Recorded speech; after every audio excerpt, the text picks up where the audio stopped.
അപകടകരവും അമിത വേഗത്തിലും ഡ്രൈവിംഗ് നടത്തിയെന്ന പരാതിയെ തുടർന്ന് സ്വകാര്യ ബസ് വർക്കല സബ് ആർടിഒ അധികൃതർ പിടിച്ചെടുത്തു. വർക്കല കാപ്പിൽ HS റൂട്ടിൽ സർവീസ് നടത്തുന്ന ബസ്സാണ് മോട്ടോർ വാഹന വകുപ്പ് സ്റ്റോപ്പ് മെമ്മോ നൽകിയത്.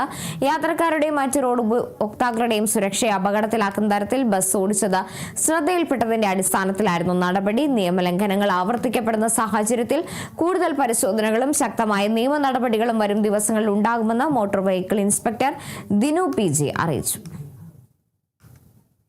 കേന്ദ്രീകരിച്ച് റെയിൽവേ ഗേറ്റുകൾ അടയ്ക്കുന്ന സന്ദർഭങ്ങളിൽ പ്രൈവറ്റ് ബസ്സുകൾ ഭീകരാന്തരീക്ഷം സൃഷ്ടിച്ചുകൊണ്ട് സർവീസ് നടത്തുന്ന പരാതിയുടെ അടിസ്ഥാനത്തിൽ ഇന്ന് അതുവഴി സർവീസ് നടത്തിയ ഒരു പ്രൈവറ്റ് ബസിന്റെ പരിശോധനാ വേളയിൽ തേഞ്ഞ ടയറുകളും സ്പീഡ് ഗവർണർ വിച്ഛേദിക്കുകയും ആ വാഹനത്തിന്റെ GPS അടക്കം പ്രവർത്തിക്കുന്നില്ല എന്ന് കണ്ടതിന്റെ അടിസ്ഥാനത്തിൽ ആ വാഹനത്തിന് സ്റ്റോപ്പ് മെമ്മോ നൽകിയിട്ടുണ്ട്.